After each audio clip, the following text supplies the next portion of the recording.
What's up, everybody, and welcome to Classic Video Review, where I watch a movie on VHS just for you.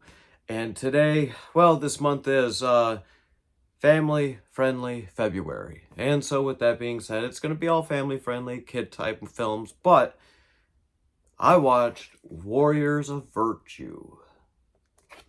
Check that out. This is a movie that I did watch as a kid when it came out.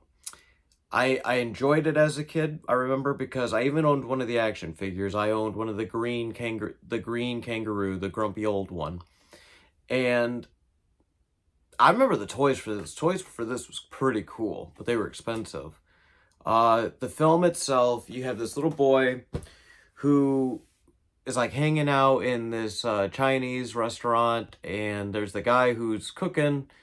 And for whatever reason, he's using pretty crazy, intense, like, Crouching Tiger, Hidden Dragon type kung fu, where he's, like, flipping stuff, and just, it's a pretty good action film.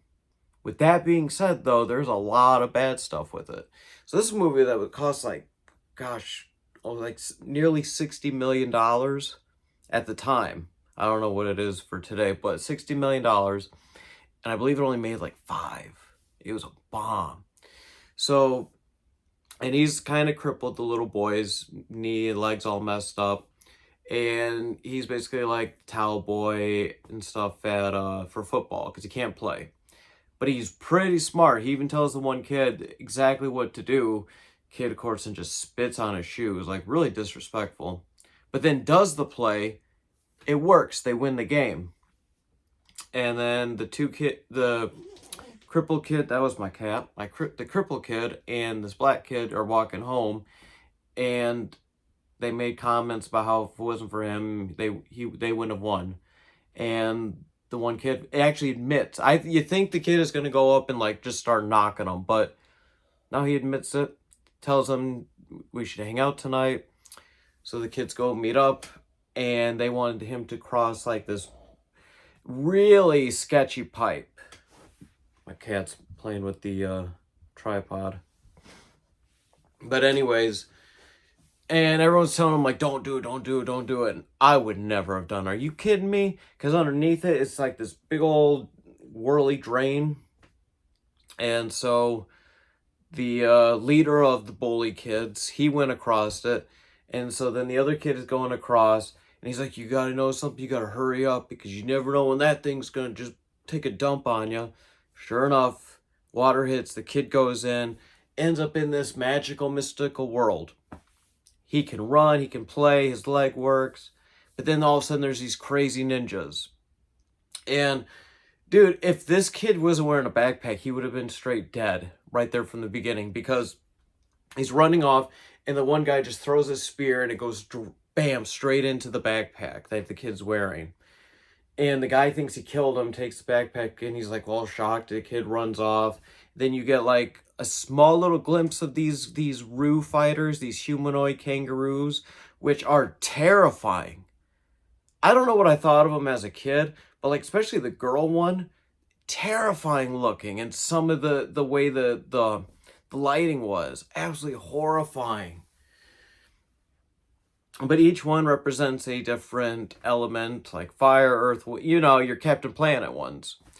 And there's a evil warlord type deal. I don't know. He acts like a goofy jester. He kind of acts like Cicero from Skyrim. Kinda.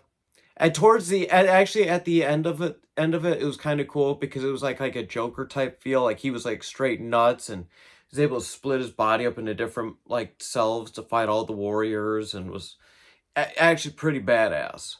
But throughout the movie, it's kind of cringy and annoying.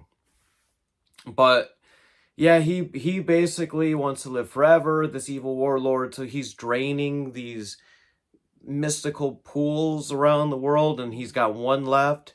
And the plan is to use the boy to go to the new world to drain those so that he can continue to live on forever and get more powerful. And yeah, then the Roos, they come together.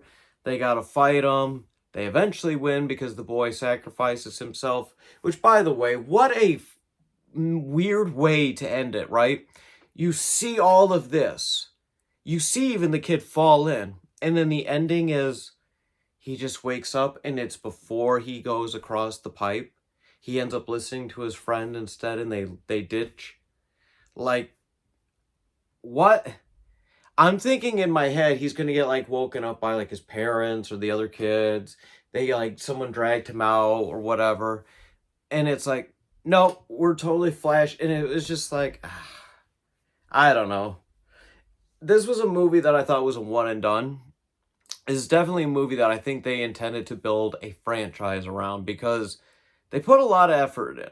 Like the creature effects, because it's not just these 5 kangaroos.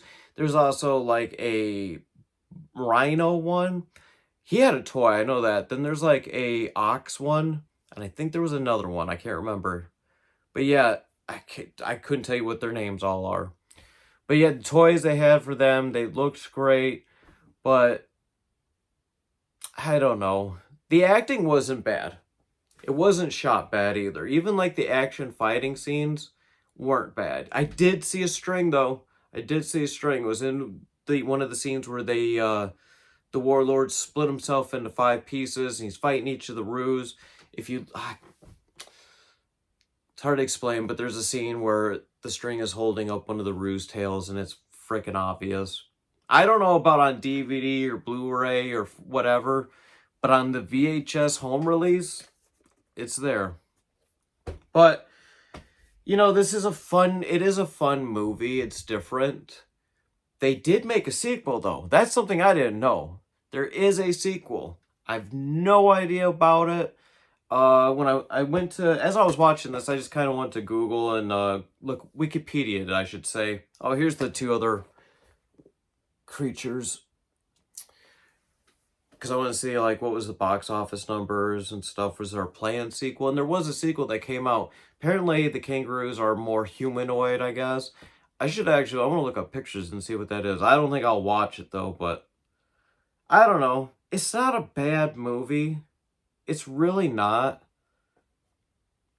It's weird, though. It is definitely an odd one. But it's kind of cool. It falls in that kind of like legend feeling, that film. I don't know. I enjoyed it. Don't get me wrong, I enjoyed it. I think kids will definitely like it. So Warriors of Virtue, MGM, so I would assume that's what? Amazon? Might be able to find this on Tubi also. But what do I give Warriors of Virtue? Prepare for an incredible journey. The adventure is about to begin. I love the fighting scenes. Especially at the end. The fighting scenes at the end, fantastic. What do I give it, though? I'm going to go with a 3. Definitely had room for improvement, but there's a lot they got right. Like, dude, this isn't like CGI that you're seeing when you see them in them suits. Like, that's like specially made. I just wish they did that nowadays. Because it makes stuff look so much more real, you know what I mean? So yeah, that is today's movie review, Warriors of Virtue. Thank you for watching. I will see you again very soon. Goodbye.